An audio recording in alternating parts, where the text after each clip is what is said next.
Hare Krishna. Welcome to the Facebook after a long time. I've been joining this Facebook, and today I thought of welcoming all to for the Janmashtami festival, which is coming on September 3rd, 11th weekend. It's a pretty nice auspicious day is coming. So before that, we celebrated Balaram's appearance day, Balaram Purnima, and let's go and understand, discuss more about the beauty of mysteries, the mystery behind the Balaram's wedding, and also we do some prayer for Lord Krishna because of his appearance day. So it's a Janmashtami, happy Janmashtami to all of you. It's coming, one of the world's greatest celebration. Krishnaya Vasudevaya Devaki Nandanaya cha Nanda Gopa Kumaraya Govindaya Namo Namaha Narayanam Namaskrityam Naram Chaiva Narottamam Devim Saraswati Vyasam Tato Jayam Udirayet Nashtaprayesu Abhadresu Nityam Bhagavata Sevaya Bhagavati Uttama Sloke Bhaktir Bhavati Nesthiki Srinantam Sakatha Krishna Punya Sravana Kirtana Hridyantaste Avadrani Vidhunhati Shurat Satam Namo Vishnupadaya Krishna Preshthaya Bhutale Srimate Bhakti Vedanta Swami Iti Namine Namaste Saraswati Devi Gauravani Pracharine Nirvishesha Sunyavadi Paschatya Desha Tarine Jaya Sri Krishna Chaitanya Prabhu Nityananda Sri Advaita Gadadhara Srivasadi Gaura Bhakta Vrinda Hare Krishna Krishna Krishna Hare Hare Hare Rama Rama Rama Hare Hare Mukam Karoti Vachalam Pangum Langhete Girim Yat Kripatamaham Bande Sri Guru Dinatarinam. So Baladev is the elder brother of Lord Krishna, and as you know, today we'll be talking more on Baladev's the wedding, how it happened. So before I start, let me give some anecdote and also historical references from Harivansa Puran and different Puranic literature in additions to Srimad Bhagavatam. So this is our Manu, which is called, there are 14 Manus in one day of Brahma, and we are the 7th Manu called Vaivasvata Manu, and before that Vaivasvata Manu is called Chakshusa Manu. So in Chakshusa Manu, I would like to also give credit to His Holiness Bhakti Astra Swami Vaishnava Swami Maharaj, who is a resident of Vrindavan. From his lecture, from his inspirations, I am able to speak these pastimes. So when in the Chakshusa Muni, in the Chakshusa Manvantara avatar, there was a great king. He used to live in the Satya Yuga, and after many years he did not have any child. So when he was performing a yajna, generally what it does is they perform yajna in order to obtain any kind of blessings. So similarly in the Kali Yuga, you can also obtain blessings by performing the Sankirtan yajna, because by Sankirtan yajna all the deficiencies will be fulfilled, both materially and spiritually. So that is the beauty and the potency of the Sankirtan yajna. So similarly, when the king is also performing his Sankirtan yajna, by that yoga dharma is fire sacrifice, then from the jyoti, from the whole fire sacrifices, from the fire, a beautiful body of a girl which appeared from this fire sacrifice, just like Draupadi and many other women appeared in different sacrifices. So similarly, she also appeared from this fire sacrifice, and because her body was completely like fire, like effulgence, so she got the name like Jyotirmayi. And when Chakshusa Muni was very happy to get those blessings at the goal, and after that few years gone, when definitely a marriageable age, in earlier days in Vedic culture, any of the systems, 14-16 years is the perfect age for marriage. But nowadays, just like people, the woman can think after 25 years in the Kali. They think, oh, after 25 can think of marriage. But earlier days, 14, 16 years is the real marriageable age for any woman, any girl. So the father is also interested to find out a suitable groom for the bride, for his daughter. But he was worried that he wanted to perform Swayamvara, where the girl can be given to a suitable candidate. But the only interest, she has one condition, the girl has one condition, Jyotirmai, that she wanted to marry who is the strongest. Who is the strongest contender, who is the strongest candidate, she wants to marry him. So there are many kings came. Not only the kings, because it's a Manvantara Manu, Chaksusa Manu's age. So there are many demigods also, okay, like fire god, sun god, Indra, but nobody is as competent to be equal than superior than other. Because one person, one king is trying to establish his superiority, another king is trying to establish his superiority. So it goes on, right? Because nobody can challenge. You cannot say that wind god is better than the fire god or fire god is better than wind god. Both are equally competent. So who is really going to marry that girl? So finally it is not settled down properly. Then in the assembly, somebody told that there is a Balasali, means so much of strength, one person is the one person who is carrying the entire universe. Just like he has thousands of head, Ananta says, so in one of the head, there is a mustard. Just imagine a little bit mustard, which is likely a tiny bit. What weight it can gain? Just like in your cap, let's say there are even 100 ants is rolling around in your head. Do you feel the weight? No. So what to speak of one mustard? So similarly, the entire universe is carried by the greatest is Ananta says. And that Ananta says will be the real candidate for you, because he is the most greatest.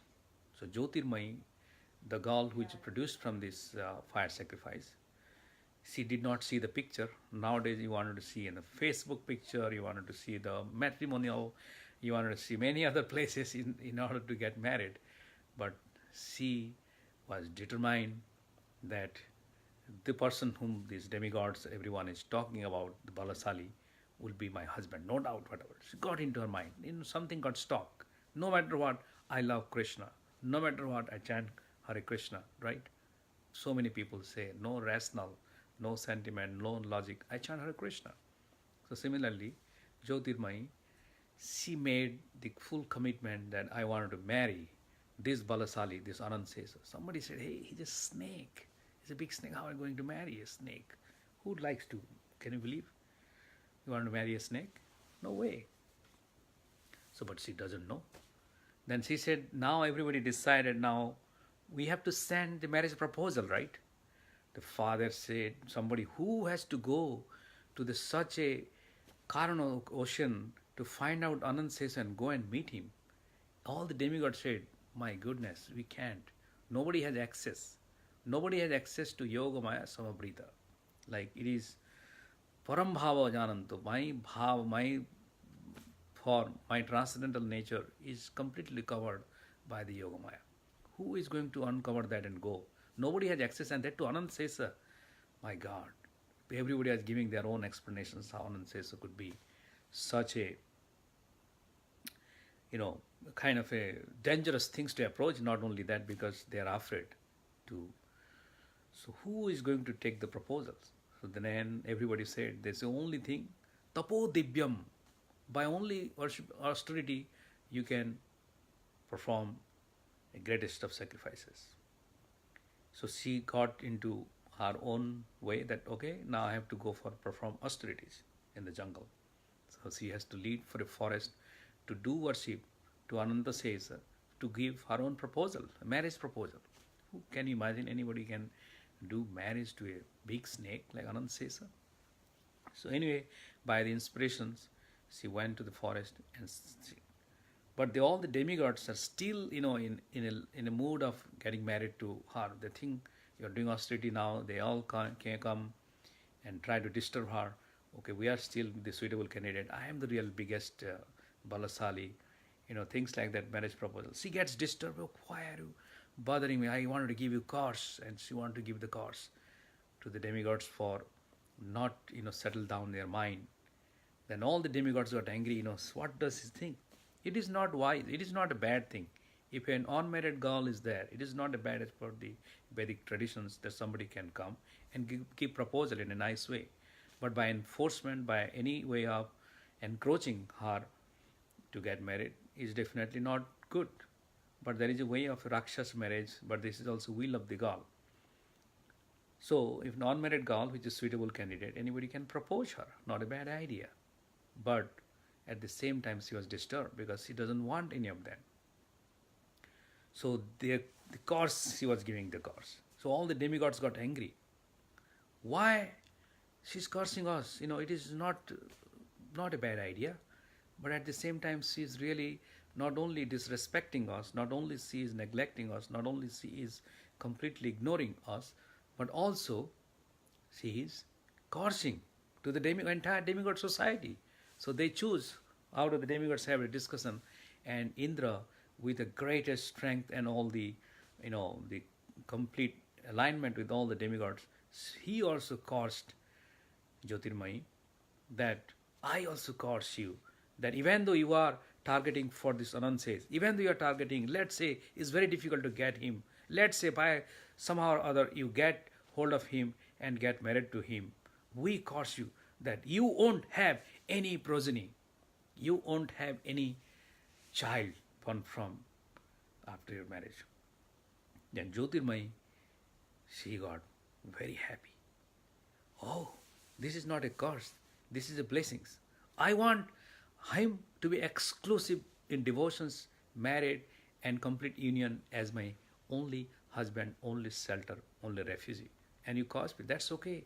This is not my desire to expand my family, to expand the visions of getting children and all. That's not my wish, but the wish is also fulfilled by your curse.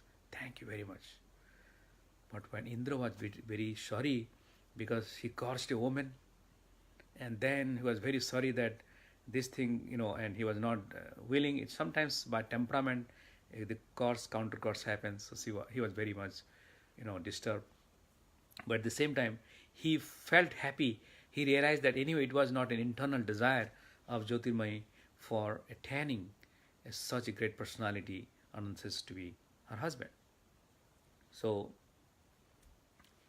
these things goes on like that. So she's continued now austerity. When the austerity is going on in such a manner, when she's the tremendous austerity, like Dhruva Maharaj, when he was doing tremendous austerity, what happens? When he was doing tremendous austerity, all the earth got shattered, all the air, fire, it got concentrated, and everybody is feeling the pain of the heat because it is reaching to the topmost planet. So similarly, when Jyotirmayi is performing her austerity, it is reaching to the Brahmalok. Brahmalok is who? She's the daughter of Chakshusa Muni. Chakshusa Manu. So Manu is like the son of Brahma. So the grandfather, Brahma, has to come there. So Brahma came on his aeroplane, like what? Swan aeroplane. He landed on that spot in the jungle, forest where Jyotirmayi is performing austerity. Then he sprinkled water onto the head of Jyotirmayi and he asked, what do you want? Jyotirmayi had the same appeal that I am performing austerity in order to get marriage to Ananta says. Brahmaji said, look, I am the Brahma of this entire unit. I write the vidhi for everybody. And you are really targeting for an impossible. Then Jyotirmayi said, Dadaji, please leave this place. Means he said, my dear grandpa, please leave. You are no more here. I am no more here to hear you. No, I am telling you the reality. I know you are very determined to marry Ananta says, but let me tell you, he is not an ordinary personality, and Ananta says cannot come here to marry you also. So, but one thing I know, because I know past, present, and future, one thing I can tell you, that this is the Chakshusa Manu, your father. the next one will be coming called Vaivasvata Manu. In Vaivasvata Manu, at the age of 27, the yuga that is called Satya Treta Dwapar, after the 27th, the 28th, at the Dwapar Yuga, there will be personality, the expansion of Ananta Sesa, which is called Balaram, who will appear in this planet, and I will make arrangement for you to get married to him. But you have to refrain from these things and come to me. Because you come to me and then you will come back when the time is needed. You don't need to do anything, no tapasya, nothing in Brahmaloka, no cooking, nothing is needed. You will be served well. Come to grandpa's home. And then he got the commitment that she is going to marry in the next year, Manvantara. Then she is very happy that she said, I will do the arrangement. I got things. I will do the marriage for you. I am Brahma. God is going to listen to me, isn't it? Whenever a devotee speaks about or recommends somebody, Krishna accepts it. So with the trust of his grandpa, her grandpa, she said, okay, let's go now. So she went with Brahmaloka. So she went with Brahmaloka. In Brahmaloka means one day how many Manu comes? 14 Manu comes. So it may be she just finished her, it was in the morning she came and she just finished her lunch. By the time the Chaksusa Manu completed and the next Manu completed like Vaivasvata Manu and 27 Yuga is completed with only one Prahara. She just finished her lunch and she is washing her hand and she is ready. She is sitting and a little bit taking chit chat in the Brahmaloka Jyotirmai. At the time, Vaivasvata Manu is also going for this. So, when Vaivasvata Manu, this period come when the Lord came, at that time, not in the Dwapar Yuga, just in the beginning, actually Vaivasvata Manu's first Satya Yuga, not even 27, first Satya Yuga, there was a king, and that king name was called in the Satya Yuga Revati. So that king Revati, he has a son, 3 sons I think, and the Kukumida is the second son, the first son, elder son. He doesn't have any progeny. And why he doesn't have? Because that person said, he asked his father to perform tapasya. And the father said, the earth is mine. Then he was complaining about how come the earth is mine, it is everybody's. It is God's. Then he was angry and rejected. Then he went inside the deep ocean. Okay, earth is yours, I go inside the ocean. So he went inside the ocean to perform austerity.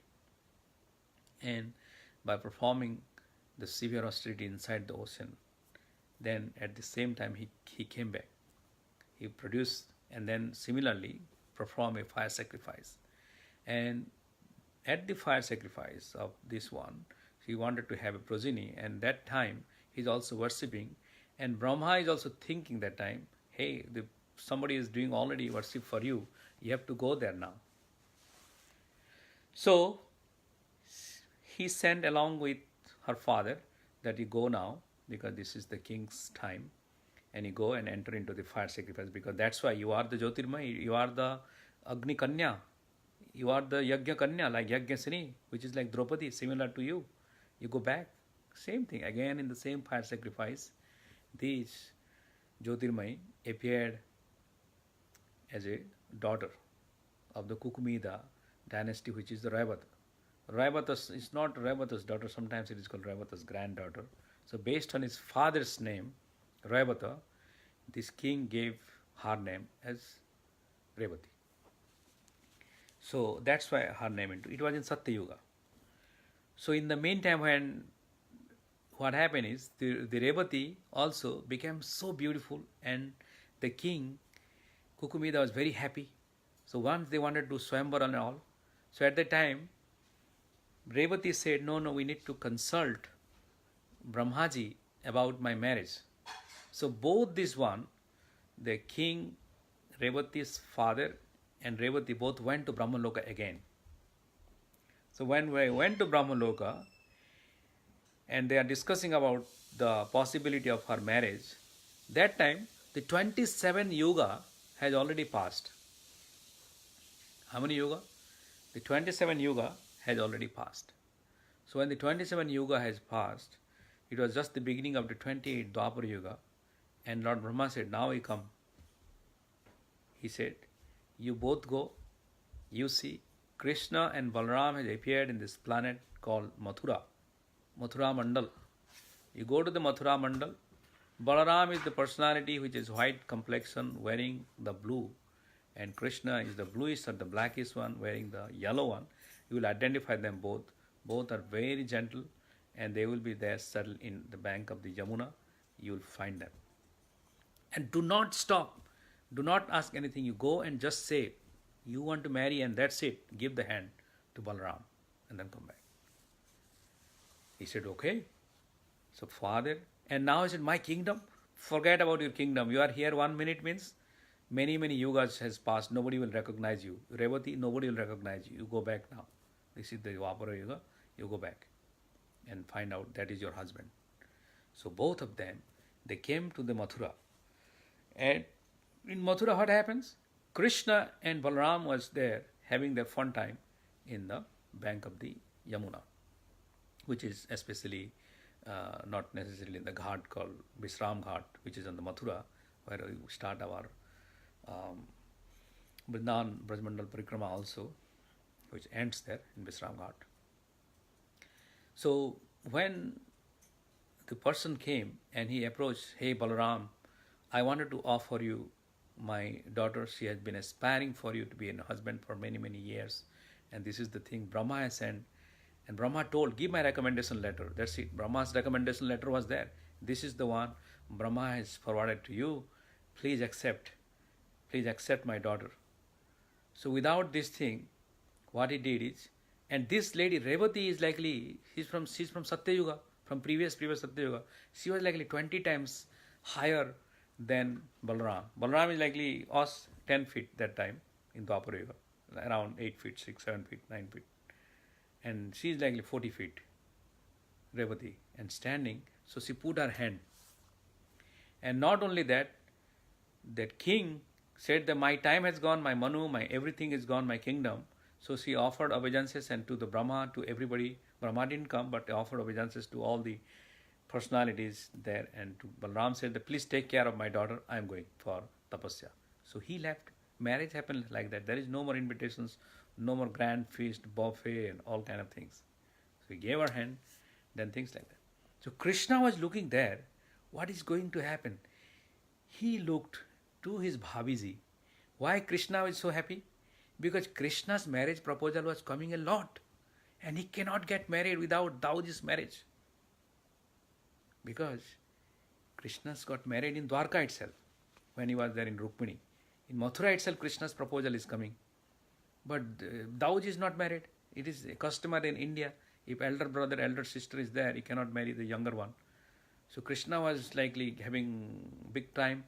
Now Dauji married means my rasta is clear, path is clear to what he's doing.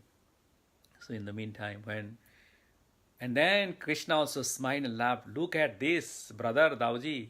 Such a big bhabi you got. Lamboji. And you are such a Chotuji. So he was like, Krishna is, commenting all the time with a very nice manner. So Balaram is always angry. What? So what he got? He remember, he's invited, he's Haldar, right? He's a Haldar, he's a plow bearer. So he invited his plow to come. And it is a small plow came and he come. What he did is, his plow can expand into anything. So when the plow expanded, is a bigger one. When it's going expanded, so the plow touched the one side of the shoulder of Revati, and the way it touched, automatically she became the height of the nose of Balaram. Now you do a plastic surgery, go for so much weight loss program, and still, can you make it 40 feet persons to 10 feet without doing anything? He shrunk her exactly as her nose height. Now Krishna said, Jai Balaram, Jai Dauji, Jai Balaram, Jai Haldar, Jai Dauji. Because that is the way the Revati became so tiny, means so much shrunk into his height. Then what happened? Krishna ran into the city of Mathura. He told whomever he saw, hey, wait, Dauji is coming with his wife. Go decorate the whole city, decorate the palace. Then he went into directly to Vasudeva, Devaki. Mom, Dauji getting his friend, his wife already. Really? Ugrasen, Vasudev, Surasen, everybody who saw Baladev announcing, Dauji is coming. He got married. So all of them very, very jubilant. All of them very, very jubilant to receive Balaram to the city of Mathura, and they celebrated the wedding of Balaram and Revati. And you know why he did not get progeny? Because of the curse of the previous demigods, so that he did not get any progeny, because this is the eternal. And before that also I wanted to say one thing. I forgot to mention that what happened to the eternal Lakshmi. Yeah, Ananta says has a Lakshmi called Naga Lakshmi. Just like Bhagavan Narayan has his Lakshmi name is Mahalakshmi, Padma Lakshmi, Gaja Lakshmi. So Ananta says has a Lakshmi, her name is Naga Lakshmi. So when Brahmaji was talking about the marriage of Jyotirmaya at the time, and he is saying, describing Ananta says has expanded, at that time Nagalakshmi is also coming to see her husband back into earth. On the way, she had a stopover in Brahmaloka. So when she had a stopover in Brahmaloka, she heard the conversation. She heard the conversation that these things are going on. So she was surprised, oh, this lady is going to marry. So at the time what happened is, the Nagalakshmi entered the body of Jyotirmai, the Revati, entered the body of the Revati. So Revati felt jubilant that something extraordinary lightning thing happened, just like because Nagalakshmi entered her body, and she became so much jubilant and gorgeous and enlightened. And with this one, the eternal companion of Baladev is finalized in this Leela. So this is very mysterious Leela of Balaram, which is untold. So anyway, I will be posting this in the Facebook. If you have not seen now, you can see the recording. So one more prayer and then I'll end. I hope the Krishna Janmashtami is coming. So I'll just say one prayer from the demigods. He said, Bhagavanapi Viswatma Viditva Kansajam Bhayam Yadunamani Janathanam Yogamaya Samadhisa Saptamo Vaishnavams Dhama Yamanantam Prachakshati Garbhabhavuta Devakya Harsasoka Vivadanaha. So this is likely prayers by the demigods while Lord Krishna in the womb of the demigod. Womb of Mother Devaki. He said, Gacha Devi Vrajam Bhadre Gopaga Bhirabhankritam Rohini Vasudevasya Bhajaste Nanda Gokule Anyasya Kansa Samigna Vivaresa Vasantihi. So in this one, you can see how the demigods are worshipping Lord Krishna. Athaham amsa bhagena devakya partharam subhe prapsamitam yasodayam nandapatnyam bhavisyasi. So it is saying Nandapatna bhavisyati. You will also appear as the daughter of Mother Yasoda. In the same thing, Yogamaya is also, oh, auspicious I shall then appear with my full six opulences, the son of Devaki. So these are the topics which is described as Srimad Bhagavatam, which you can read. And in the Krishna Janmashtami, I welcome all of you to come to our temple called ISKCON Silicon Valley. We are based in 1965, Latham Street in Mountain View. You are most welcome. We are celebrating both Sunday and Monday. Especially Monday is our Janmashtami, which is September 3rd and the 11th day. It's open from morning to evening. You are most welcome to join and enjoy this celebration. Jaya Krishna Balaram ki, Krishna Balaram Bhagavan ki, Gaur Premanande, Jai Shri Prabhupada ki. Thank you very much. Hare Krishna.